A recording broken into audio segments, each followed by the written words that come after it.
Bəyləşəcək təhtə dalətdə bərqərar, görüm tam yetirsin yerin onu mühtəlasına.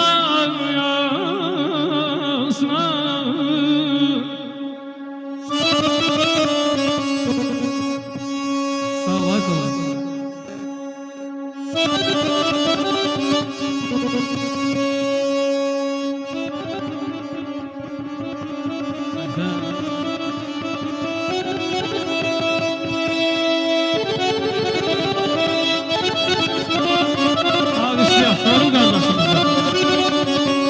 Mən bu toyda səfa görürəm, mən bu toyda səfa görürəm, vəfalı dostların əhdinə vəfa görürəm. Getir muradına yarəm, burada eyləşənləri sən. Ey, ey, ey, ey,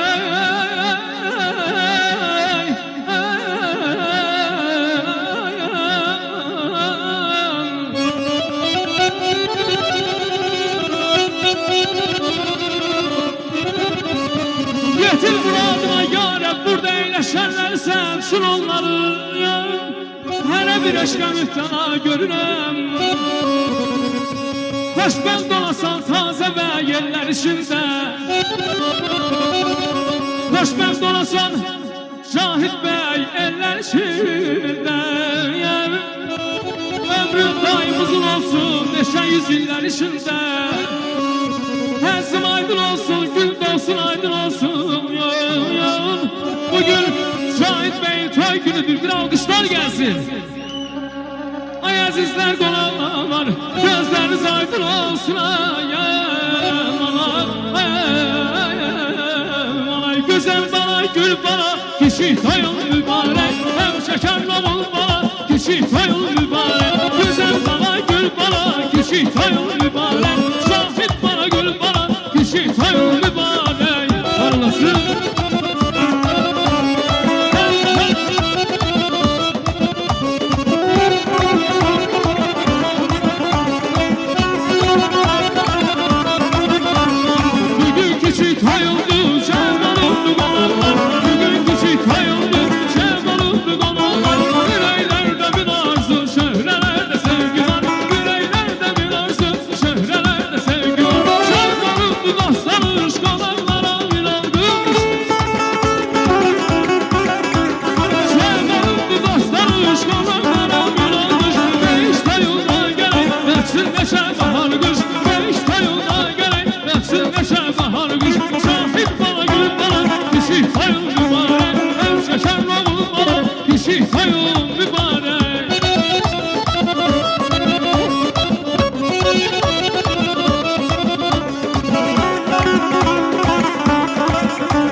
Bravo.